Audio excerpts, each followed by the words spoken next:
Hollywood director Andrew Davis is known for his films like Holes with Sigourney Weaver and Jon Voight, Chain Reaction with Keanu Reeves, The Package with Gene Hackman, and Under Siege with Steven Seagal, and many, many more.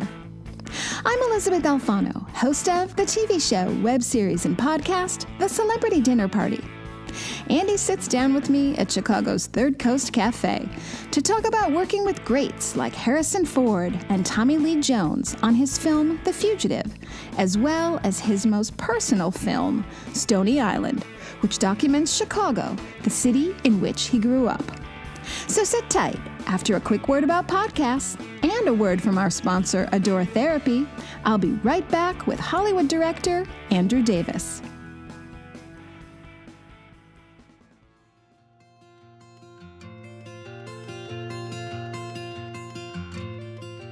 Life is challenging, and everyone needs a tool they can use to shift their mood in the moment. Adora Therapy is an aromatherapy company that makes mood boost personal sprays and room scents for every occasion. Blends like lavender chamomile, cinnamon clove, and blood orange bergamot are only some of the fragrances from Adora Therapy's unique line of specialty scents, carefully mixed to trigger chakra points and to help you boost your mood. Plus, Adora Therapy sprays and roll-ons are pre-blended, vegan, cruelty-free, and ready to go. The perfect size to fit in your purse and take with you to boost your mood anytime, anywhere. So treat yourself to a mood boost and share the gift of stunningly packaged mood boosts with others. Visit adoratherapy.com and don't forget to like us on Facebook.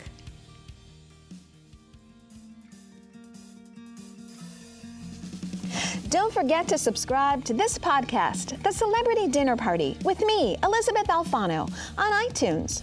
Just search for The Celebrity Dinner Party. Or, if SoundCloud is your thing, you can find me there too by searching for The Celebrity Dinner Party. Subscribe and you'll never have to hunt for engaging and inspiring interviews again. They'll just land on your computer or your iPhone every time a new podcast comes out. So subscribe now to The Celebrity Dinner Party with me, Elizabeth Alfano, because the best conversations really do happen over dinner.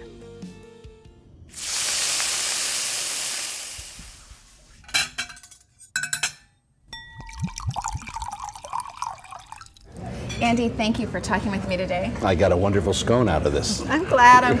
It's a pleasure to have you back in Chicago. Of course, you're a Chicagoan, but you live in LA and you're a director there. You've directed many movies, The Fugitive, which was nominated for several Academy Awards, Holes, Chain Reaction, The Package, so many movies. But you're here back in Chicago promoting the re-release of your directorial debut in 1978, Stony Island. And I was amazed when I saw this movie. It really captures Chicago in a moment of time, the clothes and the music. It's such a Chicago music tribute. In addition to this, I wondered if you knew that you'd be making a movie about race.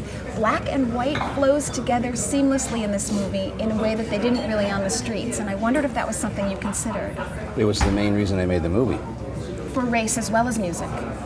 Well, the movie is about music being a common language, Yes. and the racial issues were the motivation because my brother was raised as a white kid in a black neighborhood, and I wanted to tell the story of a white kid making it in a black neighborhood as a musician and talk about how music breaks down these barriers. Right, and it's that power that connects people. Right. There's so many now stars who were not stars then. It's an incredible cast and a large cast. So the legendary Jean Barge and Susanna Hoffs, who went on to be in The Bangles, and Dennis Franz got his acting debut in your film. Did you know you were working on something special then? Well, I didn't know that Susanna Hoffs was going to become a platinum-selling record star. Dennis Franz was a young actor working at the Organic Theater in Chicago, and I had seen him, I think, in Bleacher Bums and in Cops, a play that he did with Meshach Taylor and with Joe Mantegna. And we were just surrounded by a lot of young talent at the time. Yes. And Jean plays the role of the mentor, and he was a legend in the music business. He was with Chess Records, produced Muddy Waters and all kinds of other great artists, Etta James, and so the story's about an older man who's taking young kids under his wing and teaching them to be musicians. And Ronnie Barron is in the movie. I mean, it's just an incredible cast of players. For me, this is sort of the little movie that could. I mean, it came together in really low budget. All the music you ended up getting live, nothing is dubbed. Could you talk to me about the making of this film and the making of the music, the original music for the movie? Well, it was a long process to both write the script and to develop it into something that we could confidently go out and raise money for. I started working on the movie many years ago. I was frustrated trying to get in the cameraman's union. It was very restrictive. It was being illegally administered the seniority roster, which had happened to a lot of people, including my mentor, Haskell Wexler. They didn't want young cameramen coming into Hollywood and saying, I want a job. They wanted you to start in the bottom, work up, which I understood. But I had done a lot of low-budget pictures, and the directors were now moving on to do studio pictures. They couldn't hire me, and I was very frustrated. So I said, I think it's easier to become a director than it is a cameraman. And I'd seen American Graffiti and Mean Streets, and I said, you know, George Lucas and Marty Scorsese are making films about where they grew up. I'm going to make a film about where I grew up. And I knew that I could come to Chicago and get a lot of favors and hit on a lot of friends, because I'd started here as a young cameraman.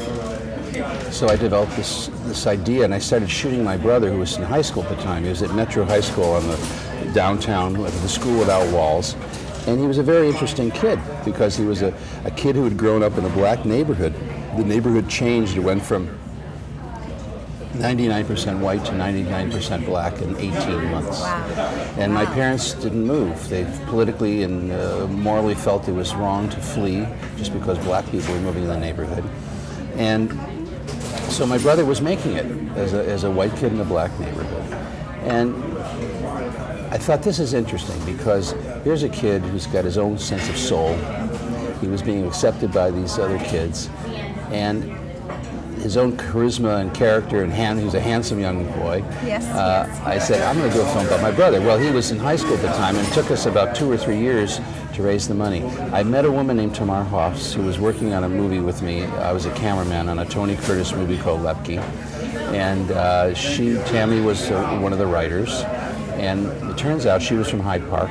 She had a brother named Carmy Simon, who was also, like my brother, a kid who grew up on the South Side, who was sort of lost in the blues.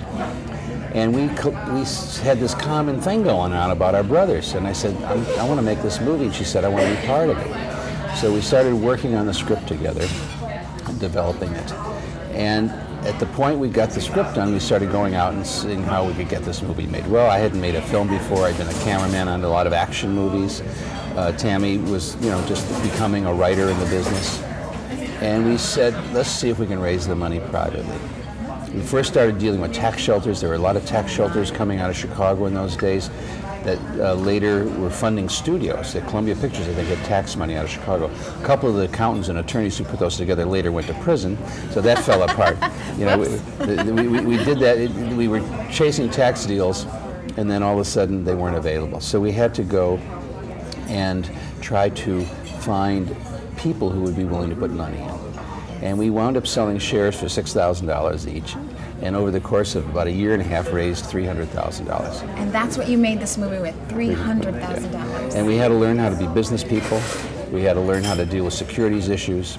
And we wound up putting this movie together and came to Chicago with this tiny idea that grew and grew and grew, and put the movie together. Well, this is why I call it the little movie that could. You got permits that you could never get today. You actually captured. We didn't have permits. Oh, you didn't even have permits? We had no permits. We just got on the L and started shooting. Now we had some. Tammy's father was a man named Ralph Simon, Rabbi Ralph Simon. He was a wonderful guy, who was his temple was in Hyde Park, and it was called Rotfied Zedek, was the synagogue. And he was with Martin Luther King in Memphis 2 days before he died. So he was involved in the civil rights movement, and he also had some very powerful members of his congregation, including Marshall Korshak. And Marshall Korshak ran the Democratic machine in those days. Yes. And so we went and saw Marshall, and he called in the great alderman Eddie Burke, and he said, "Eddie, these are friends of mine. I don't want any problems. Leave them alone." And he had one truck and one van, and that was it. And I don't think there was never an issue, but the point is that we weren't going to have Teamsters and union guys come and say, "Hey, what are you doing here?" Because we were invisible, but we had this sort of backing of someone who said, "Leave them alone." And that is Chicago politics. Chicago, only in Chicago. It was like, we came across the moat and said, we're children of the city. Young kids. We're children of the city, and our parents are here, and we want to be left alone. We got these blessings. So it was very much a shoestring operation, and a very independent movie. And because of that freedom, we could do anything. We just went around and shot what we wanted. Now, we wound up having a rehearsal studio on the north side, and we wound up having to find locations. Like, for example, one of the main locations in the movie is the old funeral home on, I think it was Pizer Weinstein Funeral Home on Stony Island. And I knew somebody who was connected to it, who was a neighbor, and Tammy's father, of course, being a rabbi, he had a lot of clout in the funeral home business. And the connections you need to get a movie done. And so we wound up shooting there, and a lot of different things happened that were very fortuitous in terms of finding location. Well, I wonder, are you sentimental when you see this movie? Well, certainly there was a period for about maybe 7-8 years where I didn't look at it, and then I've been looking at it again, of course, now because it's being released. But it's interesting because the movie is really, it's more of a character piece. It's about the character of a city, the character of young musicians, the character of mentors. And somebody pointed out recently that most of my films are plot-driven, and story-driven. And the two films that are not are Steal Big, Steal Little, which is what I did after The Fugitive, and Stony Island, which are my more personal movies for me. And so in some ways it's wonderful to have the ability to do those kind of films, and they're hard to get made. Right. They're hard to tell the stories about, but because the music is so much a part of this movie, and so it's so relatable to people, I think it works on that level. And the majority of this music was original music. So you didn't have a big studio behind you, you didn't have a big soundtrack behind you at the time. It's amazing that this got made. Well, I remember when we were working on the script, Tammy found this corny thing from who's the guy who used to tell people how to succeed and never fail, persistence. And it talked about all the people who tried and failed, who were brilliant, but they didn't have persistence.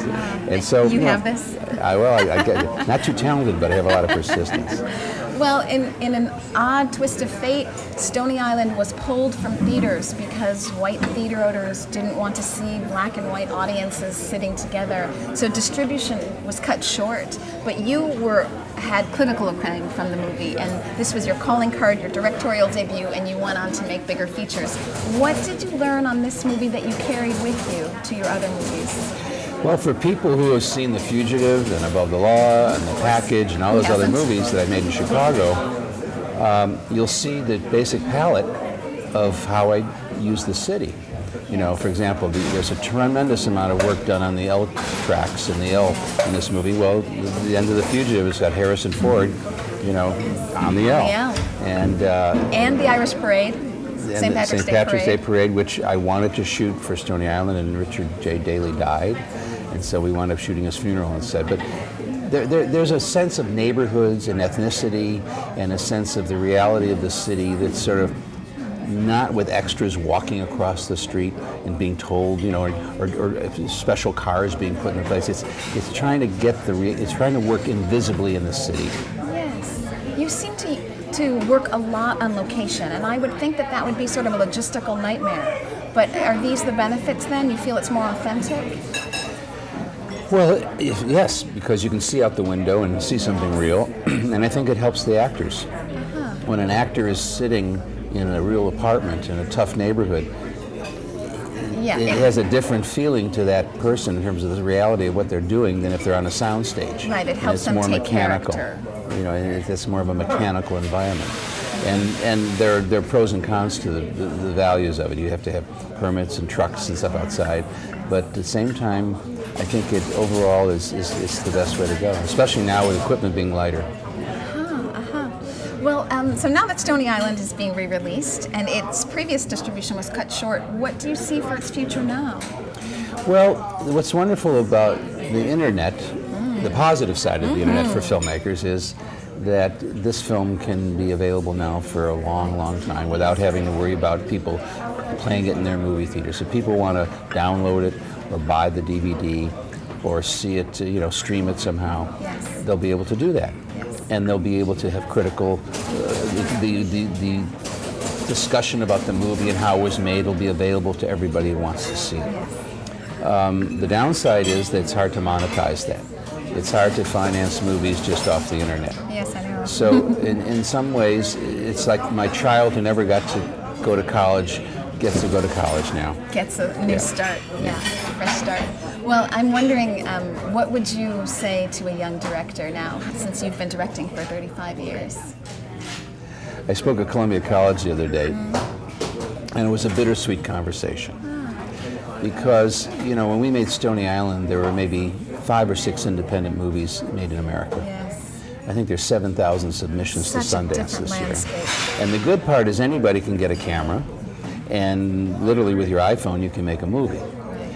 And that's the wonderful part. And you can have it online the next day, and a billion people have access to it.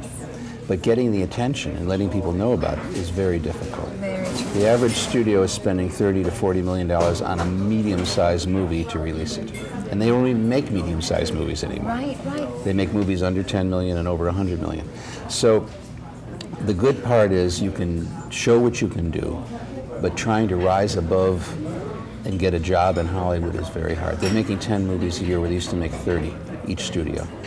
So there are a lot of directors out of work, there's a lot of talented writers out of work, a lot of actors that they can't sell, because what's happened is the international movie market, which is where the big bucks are, means that a uniquely little American story has trouble getting out there. And now this is a cultural kind of genocide that we imposed on people for years, where we said you're going to watch our big American movies and your own culture doesn't matter. We told the French after World War II you have to play so many movies. Part of the Marshall Plan was Hollywood dictated to the French and to Europe how many films they're going to pay. And now there's an emerging unique culture, not unique, but the emergence of filmmakers in Europe who can make their own movies is happening. However, the big Hollywood blockbuster is still what's driving the market. I wondered, with all that pressure from Hollywood, what is it that keeps you still inspired to make movies? Not Hollywood. Not Hollywood. No. Right. What inspires me to make movies is to tell stories that I care about and introduce characters that I like and try to have a story that was both entertaining and somehow inspiring to people. That's what I love about Stony Island so much. That comes through, this heartfelt story. That really comes through. It comes off right off the screen. So I can't think of anything more stressful than being a big budget film director. The enormous crews, the locations, the permits. I'm wondering, could you give me a snapshot of what a typical day is like when you are in the throes of a big movie? Well, I think first of all, the stress levels depend on a lot of things. But if you have people around you who are your colleagues and part of your team, then it makes it a lot easier. I've said that directing is a cross between being the middle of a 3-ring circus as a ringmaster of a circus and a general in a war. And you have to do both. You have to keep people entertained and feeling good, and at the same time you have to assume the worst. You have to assume that you're going to get rained out, that the actor's going to be sick, or somebody's going to get mad to somebody, and things are going to work out. Plan B. Well, that there's going to be issues with egos and things like that.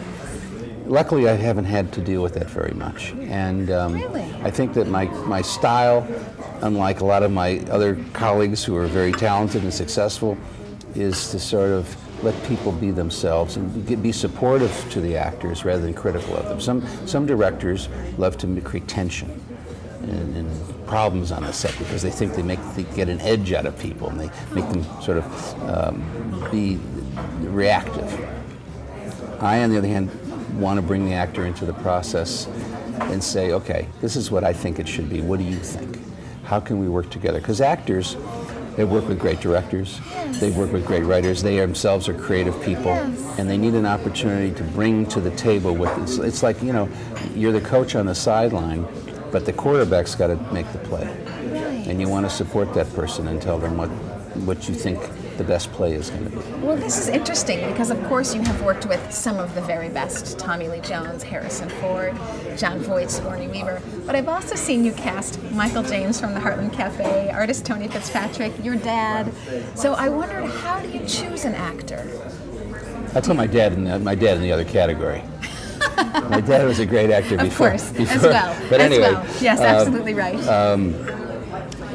I think that you know, when I would cast real people, for example, I've used a lot of real policemen, a lot of real musicians to play parts. It's hard to get an actor to do that because they haven't lived the life. As good as an actor as they can be, they can get there, but it's much easier to have a cop go in and do what a cop does than to have an actor do it. I think people respond to that kind of reality, and I've been blessed with having some great casting choices made with and for me, and I've had a long-time relationship with a lot of actors because it becomes like your troupe. It's an ensemble, and I like the fact that you can. I think everybody's interesting. You know, and everybody's got an interesting story. And so if you can take those interesting stories and those interesting characters and find them in your movie as underscores to the leads, it gives the whole thing more life. And I think that's what rings true for me with your movies, is that authenticity. And that comes through in every movie, whether it's an action movie, and you've made many of those with Steven Seagal and Chuck Norris, or if it's a family movie, or if it's a drama like The Fugitive or The Guardian. So that comes through, I think, in everything that you do. Thank you. So you have made all of these different genres, action and family and drama. I'm wondering, is there a movie out there that you'd still like to make? Well, about 10. Yes, really? What do you have on your plate? What's gnawing at you? Well, you know, it's interesting. I don't think I'll get to make all the films I want to make. But recently, I've been playing around with an idea of doing something called the Director's Notebook. And you know, we have the graphic novel, and now we have the 2-minute movie on your iPhone. There's different forms of films that are being made now. And I think there's a way to tell a story from a point of view of, this is the story I want to tell, this is what it would look like, this is who I would cast in it. Almost a storyboard. Almost like a magazine-type book that would become visual, that could be done with music and with voiceover and narrative and locations and character development and histories, and basically put together that movie before you get made. It's almost like a presentation. That's right. This is what the movie would feel like. I just did the making of Stony Island because we didn't have videotape in those days. We had no behind-the-scenes footage. We had a bunch of stills. And I interviewed the cast members now 35 years later. And I interviewed some friends, lovely people in the music business like Quincy Jones and Chuck D. And having put that little 35-minute film together was so rewarding. And we showed it last night after the screening, and I tell you, the reaction to the making of was as good as the movie, if not better, because there was a resonance and a kind of interesting humor to it. Yes. So, on that score, I've got several projects that I'd like to do. One is a modern version of Treasure Island, set in post-Katrina, Louisiana, with the treasure of Jean Lafitte, which is a great Robin Hood story, and it's an older character of young Jim. He's an older Cajun kid, and it's about greed, and it's about dreams and poverty and wealth. And so I think that that's something that would be worth doing. I have to raise a lot of money to do it. And the studios, I'm trying to get a studio to do it. I got to find the talent and the actors who put it together. How much would a movie like that cost? Well, I'd like to make it for as little as possible. The budget's about $35 to $40 million right now. My word. Which is basically a low, medium-sized budget in Hollywood. But then the advertising budget will be $40 million. So basically, I have to raise between $80 and $100 million to make a movie like that. And then there's some other projects that I would like to do. I'd like to do a film about Buckminster Fuller and about how the world could be changed. He's one of my heroes. Bucky Fuller I saw on television years ago. Yes. Yes. And he said, you know, we From could. Chicago. Well, he lived in Chicago. Fair He's enough. from Lived in He's from Chicago, Cambridge, yes. Massachusetts. I saw his grave. He's buried there, right next to Harvard. But Bucky Fuller was a very interesting visionary Yes. who thought that basically the human problems of the world could be solved with technology. Yes. That we could feed people, we could house people, we could take care of their basic needs easily by learning how to cooperate with each other and learning how to deal with technical issues. And that would be a dream, you know. I would like to make a film that talks about how the world could be, without it being preachy and making it sort of an interesting kind of chase romp about some kids who are threatening the world by telling people, you don't have to live like this anymore. Sort of based on what Patty Chayefsky did in Network, you know, we're mad as hell, we're not going to take it anymore. Okay, and this is what our plan is. Well, in a way, Stony Island does that a little bit because it shows how people really could put race relations aside and how harmonious that just could be. It's coming out again, the re-release on April 24th, and I do hope that so many people see this. If you're from Chicago, you have to see it. It captures Chicago in a moment in time. But if you're a music lover, there's so much wonderful, great music in this. And then, of course, it's just a wonderful story in a way that stories don't get told anymore. So I hope that everyone gets it on April 24th. I didn't pay for this breakfast. I didn't try to buy this review. No, this is how I feel. So, as always, Andy, it's a pleasure speaking with you. Thank you for taking the time today. Thank you, Elizabeth. Thanks for joining in on The Celebrity Dinner Party with me, Elizabeth Alfano. To stay in the know, follow me on Twitter and on Instagram at DinnerPartyCHGO and on Facebook at Elizabeth Alfano and at The Dinner Party. To subscribe to this podcast, find The Celebrity Dinner Party on iTunes and on SoundCloud. And if you want to send me an email about today's podcast or anything else, you can find all my information at www.thedinnerparty.tv. The editor of The Celebrity Dinner Party is Andrew Jensen. The original music is by the Websters and Ship Captain Crew. Thanks for listening today, and join me on the next Celebrity Dinner Party podcast, where the best conversations happen over dinner.